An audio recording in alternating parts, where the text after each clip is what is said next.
నువ్వు విడాకులు కావాలని అడిగానండి. అవేమన్నా తమలపాకులా మామిడాకులానే అడగగానే ఇవ్వడానికి? విడాకులే అయినా ఇప్పుడు ఎందుకు అవి? నా వల్ల కావట్లేదండి. మీ అమ్మ రోజు నాకు ఫోన్ చేసి కట్నం కావాలని టార్చర్ చేస్తుంది. మీరేమో ఐఏఎస్ చదవాలనుకున్న నాతో ఇంట్లో అంటు తోమిస్తున్నారు. నా చేత అన్ని చెత్త పనులు చేపిస్తున్నారు. నేను భరించలేనండి. నా వల్ల కాదు ఇంకా. అందుకే నాకు విడాకులు కావాలి. కట్నము ఐఏఎస్ కొంప తీసి దిష్టి తీసిన నిమ్మకాయలు ఏమైనా తొక్కచ్చావా? నేనేం తొక్కలేదండి. మీరే నాలోని టాలెంట్ ని, క్యాలిబర్ ని, క్రియేటివిటీని అన్ని తొక్కేస్తున్నారు. ఊరుకోవే. అయినా నీకెక్కడున్నాయి అవన్నీ తొక్కడానికి? చూడండి ఇప్పుడు కూడా ఎలా చీప్ చేసి మాట్లాడుతున్నారో. ఏదో నా పిల్లమే కదా అని చనువుతో ఒక మాట అన్నాను, దానికి విడాకులు అడిగేస్తారా? చనువుతో అనలేదు, చులకన చేసి మాట్లాడుతున్నారు. అందుకే నాకు విడాకులు కావాలి. ఆయన నాకు రెస్ట్ లేని చోట, రెస్పెక్ట్ లేని చోట నేను ఉండలేనండి. నాకు విడాకులు కావాల్సిందే. అది కాదే. ఇదేంటి షాపింగ్ లో డిస్కౌంట్ అడిగినంత ఈజీగా డివోర్స్ అడుగుతుంది? పోనీ అడగగానే ఇద్దామా అంటే అమ్మో క్యాప్ వచ్చేస్తుంది. ఏవండి ఇస్తున్నారా లేదా? అది కాదు బృందా, నా మాట విను. నేను వినను వినను వినను. నాకు విడాకులు కావాల్సిందే. ఇది ఇంత గట్టిగా అడుగుతుందంటే సర్లే ఇచ్చేద్దాంలే. మళ్ళీ మనకి ఇలాంటి ఛాన్స్ రాదు. ఓకే.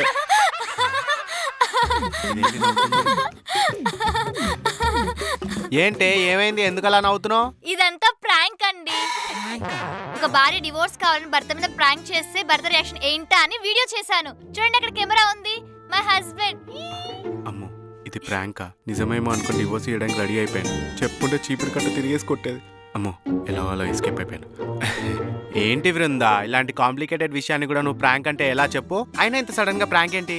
అంటే ప్రాంక్ చేస్తే ఫేమస్ అయిపోతే బిగ్ బాస్ కెళ్ళొచ్చు కదా అండి, అందుకే ఇలా ప్లాన్ చేశాను. నీ అమ్మ కడుపు గాల. నువ్వు ఫేమస్ అవడం కోసం నన్ను ఎదవని చేస్తావా? ఎదవని చేయడం ఏంటండి, ఎలాగో ఎదవ. ఏమన్నావే నువ్వు? ఏం లేదండి. నిన్నిలా కాదే వింటేజ్ మోగుల బెల్ట్ తీసుకొని కొడితే అప్పుడే నువ్వు దారిలో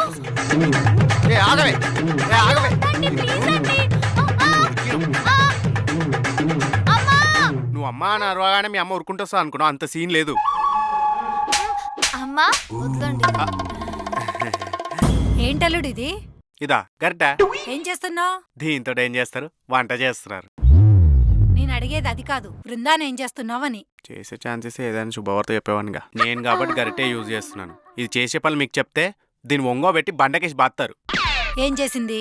ఇదా బిగ్ బాస్ వెళ్ళడానికి మొగుడుతో విడాకులని ప్రాంక్ వీడియోలు చేస్తుంది అత్తయ్య. అసలు ఎవరిచ్చారు ఈ ఐడియా? ఇంకెవరండి? మా అమ్మే. చిచిచి, నేనెందుకు ఇస్తా అల్లుడు గారు ఇలాంటి దిక్కుమాలిన ఐడియాస్? ఐ నో మై అత్తయ్య ఇస్ వెరీ గుడ్. నేను జస్ట్ కాఫీలో విషం కలిపి ఇమ్మన్నా. కంగారు పడకండి, నేనేం కలపలేదు. అయినా మీరేంటి అత్తయ్య గారు చివాట్లు పెడతారనుకుంటే చిట్కాలు ఇస్తున్నారు? ఇది చిన్నప్పటి నుంచి ఏ పని సరిగ్గా చేయదు అల్లుడు గారు. అందుకే ఇలాంటి బిగినర్స్ కి నాలాంటి ఎక్స్పర్ట్స్ హెల్ప్ కావాలని వచ్చాను. అంటే ఈ బిగ్ బాస్ ఐడియా దీంది కాదా మీదా?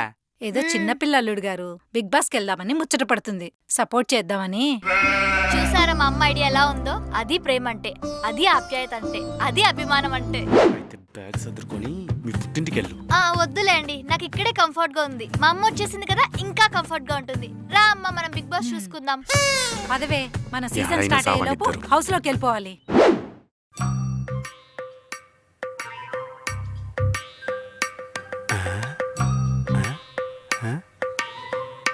ఏంటే దిష్టి బొమ్మలా గాల్లో చూసి ఏదో ఆలోచిస్తున్నావు? అది కాదండి, బిగ్ బాస్ కి వెళ్ళాలంటే పెద్ద సెలబ్రిటీ అయి ఉండాలి కదా, దానికోసం ఏం చేద్దామా అని. అదేంటి బిగ్ బాస్ వెళ్ళిన తర్వాత కదా సెలబ్రిటీలు అయ్యేది?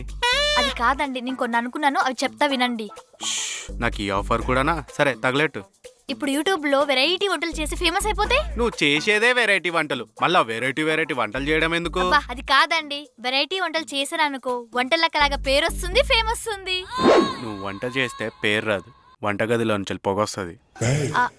పోనీ తమ్ముడు మూవీలో పవన్ కళ్యాణ్ లాగా కారు కింద చేతులు పెడితే? నీకు సరిగ్గా నూనెలో పూరీలు ఎంచడమే రాదు, ఇంకా కారు కింద చేతులేం పెడతావు? పోనీ థమ్సప్ యాడ్ లో మహేష్ బాబు లాగా నేను స్టంటులు చేస్తే? నడ్డేరిగి హాస్పిటల్లో పడతావు, అప్పుడు బిల్లు నాకు బొక్క. జెర్సీ మూవీలో నానిలాగా. ఏంటి